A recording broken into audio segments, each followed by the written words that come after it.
আপনি কি graphic designer হতে চান? আপনি কি ইমেজ এডিটিং এর কাজ করতে চান? তাহলে আজকের ক্লাস আপনার জন্য খুবই গুরুত্বপূর্ণ হতে যাচ্ছে।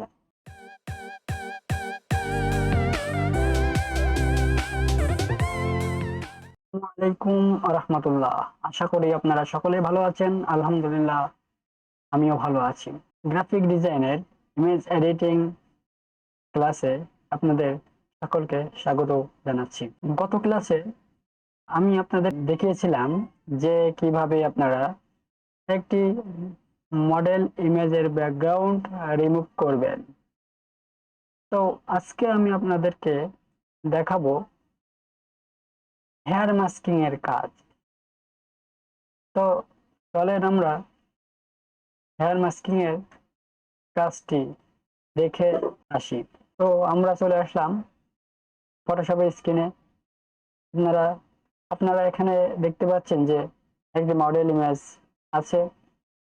এই মডেল ইমেজটির কাজ আমরা আজকে করে দেখাবো। তো প্রথমত আমাদেরকে এই ব্যাকগ্রাউন্ড লেয়ারটিকে ডুপ্লিকেট করে নিতে হবে। কন্ট্রোল জে দিয়ে ডুপ্লিকেট করলাম। এখন আমরা আপনাদেরকে দেখাবো যে আমরা কোনো কালার ছাড়া কিভাবে অন্য একটি ব্যাকগ্রাউন্ডের উপরে এই ইমেজটি আমরা বসাতে পারি এবং ব্যাকগ্রাউন্ডে রিমুভ করতে পারি। তো তার জন্য আমাদেরকে একটি ইমেজ নিয়ে আসতে হবে। সেই ইমেজটি আমরা এখানে এনেছিলাম এবং এখান থেকে ড্র্যাগ করে আমরা এই ইমেজের উপরে নিয়ে আসলাম।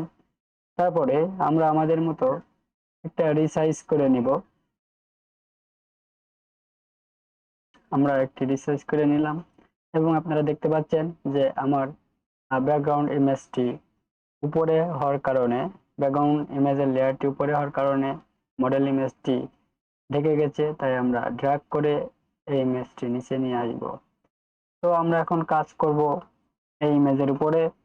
তো কাজ করার জন্য আমাদেরকে যেটা করতে হবে সেটা হচ্ছে যে আমাদেরকে অবজেক্ট সিলেকশন টুল সিলেকশন করতে হবে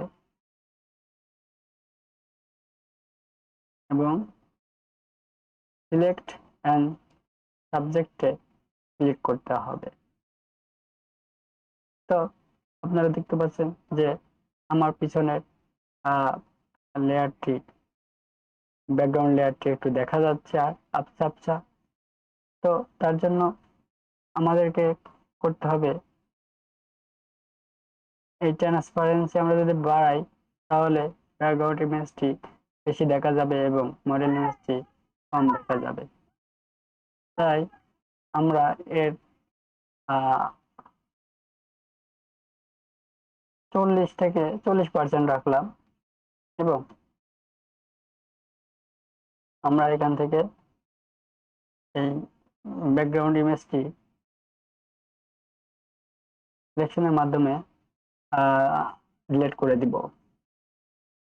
অর্থাৎ মডেল ইমেজে যে ব্যাকগ্রাউন্ড আছে সেটা আমরা ডিলিট করে দিব। তার জন্য আমাদেরকে সিলেক্ট সাবজেক্ট ক্লিক করতে হবে। আমরা যখন সিলেক্ট সাবজেক্টে ক্লিক করলাম তখন একটু লোড নিচ্ছে। আপনারা দেখতে পারবেন যে আমাদের ব্যাকগ্রাউন্ডটি রিমুভ হয়ে যাবে এবং ইমেজটি থেকে যাবে। তো ডিয়ার ভিউয়ার্স, আপনারা দেখলেন যে আমার মডেল ইমেজের ব্যাকগ্রাউন্ডটি চলে গেছে এবং আমি যে ইমেজ, যেই ন্যাচারাল যে ব্যাকগ্রাউন্ডটা পিছনে দিয়েছিলাম সেই ব্যাকগ্রাউন্ডটা শো করতেছে। তো আমরা যেই ট্রান্সপারেন্সিটা কমিয়েছিলাম সেই ট্রান্সপারেন্সি যদি আমরা 100% করে দিই তো আপনারা দেখতে পারবেন যে মনে হবে যে মডেলটি কোন একটা গাছের নিচে আছে। তো এখন আমরা এখানে আপনারা দেখতে পাচ্ছেন কিছু প্রসেসিং আছে। এখানে রেডিয়াস আছে, স্মুথ আছে, ফেদার আছে, কন্ট্রাস্ট আছে, শিফট এজ আছে। তো এগুলো সাধারণত প্র্যাকটিস করতে করতে আপনারা বুঝতে পারবেন যেটা কোনটা কিসের কি কাজ। আজকে আপনাদেরকে আমি দেখাবো না, আজকে শুধুমাত্র দেখালাম যে কিভাবে আপনারা মডেল ইমেজের চুলকে, এলোমেলো চুলটা কত রেখে ব্যাকগ্রাউন্ড রিমুভ করলাম। তো এখানকার এই পাশে যে প্রসেসিং আছে এগুলো আপনারা আপনাদের জন্য আমি পরে একটি ক্লাসে বলবো, একটা ক্লাস রেডি করব। তো আজকে হেয়ার মাস্কিং এর একটা সহজ পদ্ধতি দেখিয়ে দিলাম আপনাদেরকে। এখন আমরা কিভাবে এটাকে সেভ করব, তার জন্য আমাদেরকে যেতে হবে যে আউটপুট সেটিং আছে এখানে ক্লিক করবেন। করার পরে আমরা সাধারণত লেয়ার মাস্ক আছে, এখানে আপনারা নিউ লেয়ার দিবেন, দেওয়ার পরে এখানে ওকে করবেন। দেখেন যে কত সুন্দরভাবে আমাদের ব্যাকগ্রাউন্ডটি রিমুভ হয়ে গেল মডেল ইমেজটি চুল অক্ষত রেখে। আমরা যদি একটু জুম করে দেখি, আপনারা দেখেন যে কত সুন্দর করে মডেল ইমেজের চুল যেখানে যেরকম ছিল সেরকম রেখে ইমেজের ব্যাকগ্রাউন্ড রিমুভ করে দিল।